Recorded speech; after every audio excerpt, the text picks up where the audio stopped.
Disproportionate assets కేసులో దొరికాడు. 100 కోట్ల రూపాయలతో సహా దొరికిన వ్యక్తి ఆయన.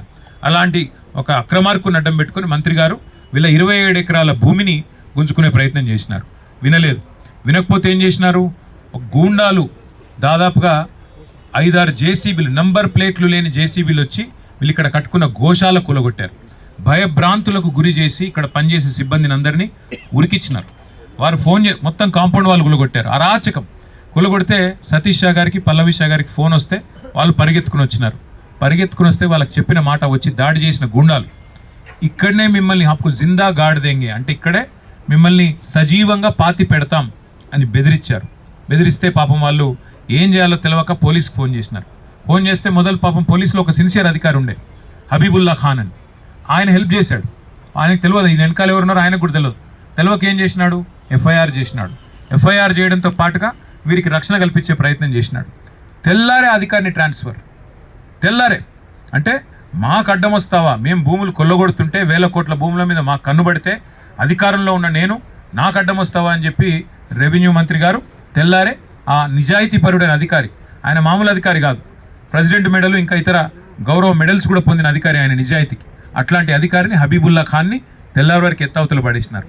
అప్పటి నుంచి ఇప్పటి వరకు బెదిరింపుల పర్వం కొనసాగుతూనే ఉంది.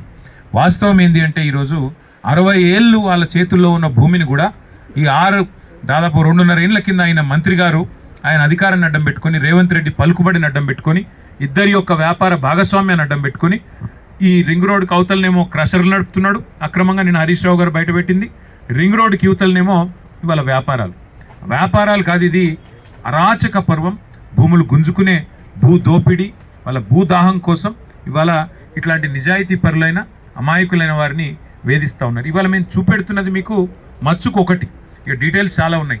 హైకోర్టు ఆర్డర్లను ఎట్లా తుంగలో దొక్కినారు, 60 ఏళ్ల నుంచి వాళ్ళు ఎంజాయ్ చేస్తున్న భూమిని ఏడి సర్వేని అడ్డం పెట్టుకుని ఎట్లా భూమి బౌండరీస్ మార్చే ప్రయత్నం చేశారు, ఎట్లా మొత్తం కాంపౌండ్ వాళ్ళు కొట్టారు, ఎట్లా మిమ్మల్ని జిందా ఇక్కడే అంటే మిమ్మల్ని సజీవంగా ఇక్కడ పాతి పెడతామని చెప్పి ఎట్లా చెప్పారు. మీరు చూడండి, ఇగో చెట్లే 30-40 ఏళ్ళ చెట్లు ఇవి, కొబ్బరి చెట్లు కానీ మామిడి చెట్లు కానీ 30-40 ఏళ్ళ చెట్లు. అంటే ఇలాంటి భూములు ఇక్కడ విలువైన ఒక భూమిని మేము మీకు చూపెడుతున్నాం. ఇట్లా ఇంకా చాలా ఉన్నాయి. ఒక్కొక్క బాధితులందరూ ఇవాళ మా దగ్గరకు వస్తూ ఉన్నారు, మా ఎమ్మెల్యేల దగ్గరికి. నిన్న జరిగిన ఎపిసోడ్ తర్వాత మా దగ్గరికి వస్తూ ఉన్నారు. మహేశ్వరం కాన్స్టిట్యున్సీలో, మా సబితక్క కాన్స్టిట్యున్సీలో, రంగారెడ్డి జిల్లాలో 1000 ఎకరాలు ఇదే పద్ధతుల్లో కొల్లగొడుతున్నారు. ఒక్క మాట నేను చెప్పదలుచుకున్నాను. కాంగ్రెస్ పార్టీ మేనిఫెస్టోలో చెప్పారు, ధరణిలో 20 లక్షల ఎకరాల భూమి ప్రాహిబిటెడ్ లిస్ట్లో ఉంది. ఎందుకంటే రకరకాల పంచాయతీలు ఉంటాయి కాబట్టి ఆనాడు నిజాయితీగా పనిచేసే అధికారులు యాజ్ ఇట్ ఈస్ పెట్టారు. కాంగ్రెస్ మేనిఫెస్టోలో ఏం చెప్పారు? ఆ 20 లక్షల ఎకరాలను నిషేధిత జాబితాలోంచి 100 రోజుల్లో తొలగిస్తాం. ఇది చెప్పిన మాట మేనిఫెస్టోలో. ఇవాళ జరుగుతున్నది ఏంది? 2.5 ఏళ్ల తర్వాత ఇట్లాంటి అమాయకులందరినీ అధికారాన్ని అడ్డం పెట్టుకుని, అధికారులను అడ్డం పెట్టుకుని అరాచక పర్వానికి తెరలేపి 1 కోటి ఎకరాల భూమిని ఇవాళ నిషేధిత జాబితాలో పెట్టారు. 22A పెట్టారు.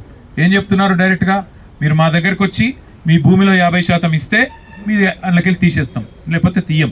ఏం చేసుకుంటారో చేసుకోపోండి, ఎవరికి చెప్పుకుంటారో చెప్పుకోపోండి. సతీష్ షా గారు చెప్పినంత మీరు విన్నారు. ఇప్పుడు పల్లవి షా గారు వారు हिंदी में और तेलुगु हिंदी जो भी English what ever you Hindi में बोल दीजिए, ज़रा बोल दीजिए हिंदी में.